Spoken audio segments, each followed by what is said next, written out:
Hi friends, எல்லாருக்கும் வணக்கம். இன்றைக்கி நம்மளோட வீடியோவில் பேன் கேக் தாங்க பண்ண போகிறோம். நல்லா சாஃப்டாக மெத்துன்னு வாழைப்பழம் பேன் கேக் தான் பண்ண போகிறோம்.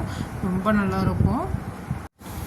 இந்த பேன் கேக் பார்த்தீங்கன்னா காலையில் டிஃபனுக்கு இல்லைன்னா சாயந்தரம் பசங்களுக்கு கூட ஸ்நாக்காக செஞ்சு கொடுக்கலாம். ரொம்ப விரும்பி சாப்பிடுவாங்க. வாங்க இந்த சாஃப்டான பேன் கேக் எப்படி பண்ணுறதுன்னு பார்க்கலாம். நான் இன்றைக்கி பார்த்தீங்கன்னா பேன் கேக் பண்ணுறதுக்கு 2 வாழைப்பழம் எடுத்திருக்கேன். நல்லா பெரிய சைஸில் 2 வாழைப்பழம் தோல் உரிச்சிட்டு ஒரு பவுலில் சேர்த்துட்டு இந்த மாதிரி ஃபோர்க் வச்சுட்டு நல்லா மசிச்சு விட்டுக்கலாம். பாருங்கள், இந்த மாதிரி நல்லா சாஃப்டாக மசிச்சதுக்கப்புறம் 2 ஸ்பூன் எண்ணெய் இல்லைன்னா பட்டர் சேர்த்துக்கலாம். வாசனை இல்லாத எண்ணெயாக சேர்த்துக்கலாம். இதோட 3 ஸ்பூன் சர்க்கரை சேர்த்துக்கலாம்.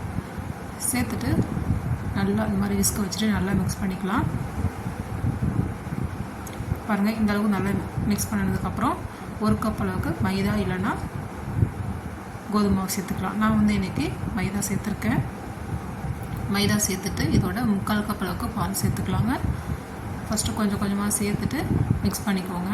நான் 3/4 கப் அளவு பால் கரெக்டாக இருக்கும்னால நான் அப்படியே ஊற்றிக்கிட்டேன். இப்போ இதோட 1 spoon baking powder, 1/4 spoon baking soda சேர்த்துக்கலாம். சேர்த்துட்டு நல்லா மிக்ஸ் பண்ணிக்கலாம். பேக்கிங் பவுடர் நம்ம கண்டிப்பாக சேர்த்தே ஆகணும். சேர்த்தா தான் நமக்கு கேக் பார்த்திங்கன்னா நல்லா ஸ்பாஞ்சி மாதிரி இருக்கும். நல்லா ப்ளஃபியாக நல்லா உப்பி வரும். பாருங்கள், நல்லா இந்த மாதிரி கட்டி இல்லாமல் நல்லா மிக்ஸ் பண்ணதுக்கப்புறம் இப்போ நம்ம கேக் செய்ய ஆரம்பிச்சிடலாம்.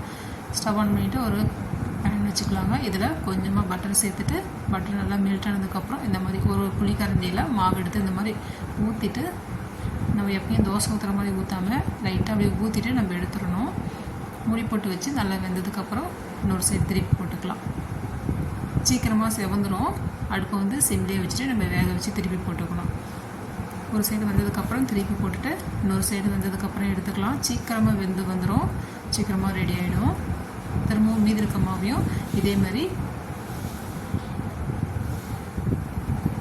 ஊற்றிட்டு வேக வச்சு எடுத்துக்கலாம். ரொம்ப சீக்கிரமாக ரெடி ஆகிடுங்க. பட்டர் போட்டு நம்ம செய்யும்போது நல்லா ஃப்ளேவர் நல்லாயிருக்கும். பசங்களுக்கும் ரொம்ப பிடிக்கும். நான் இன்றைக்கி முட்டை இல்லாமல் பேக்கிங் பவுடர் இந்த மாதிரி வாழைப்பழம் சேர்த்து பண்ணியிருக்கேன். விருப்பப்பட்டால் நீங்கள் முட்டை கூட சேர்த்துக்கலாம். இதோட ஒரு முட்டை சேர்த்துக்கலாம், நல்லாயிருக்கும். முட்டை சேர்த்திங்கன்னா கண்டிப்பாக வெண்ணிலா எசன்ஸ் சேர்த்துக்கோங்க. அப்போ தான் நல்லாயிருக்கும். இந்த முட்டையோட ஸ்மெல் இல்லாமல் நல்லாயிருக்கும். பாருங்கள், பார்க்கும் போதே எவ்வளோ சூப்பராக இருக்குது பாருங்கள். 1 கப் மாவுக்கு எவ்வளோ பேன் கேக் வந்திருக்கு பாருங்கள். ஒரு 6லேருந்து 7 பேன் கேக் வந்தது. ரொம்ப நல்லா சாஃப்டாக நல்லா மெத்துன்னு நல்லா இருந்தது. கண்டிப்பாக ட்ரை பண்ணி பாருங்கள் ஃப்ரெண்ட்ஸ். நல்லா சூடாக சாப்பிடும்போது ரொம்ப நல்லாயிருக்கும். வாயில் வச்சோடனே நம்ம சாப்பிட்றதே தெரியாது, அந்தளவுக்கு நல்லாயிருக்கும். இந்த பேன் கேக்கில் நம்ம வாழைப்பழம் சேர்த்து பண்ணியிருக்கனால ரொம்ப ஹெல்த்தியாகவும் இருக்கும். பசங்களுக்கு ரொம்ப பிடிக்கும். வீட்டில் இருக்க சின்னங்கலேருந்து பெரியவங்க வரலையும் எல்லோரும் சாப்பிட்லாங்க.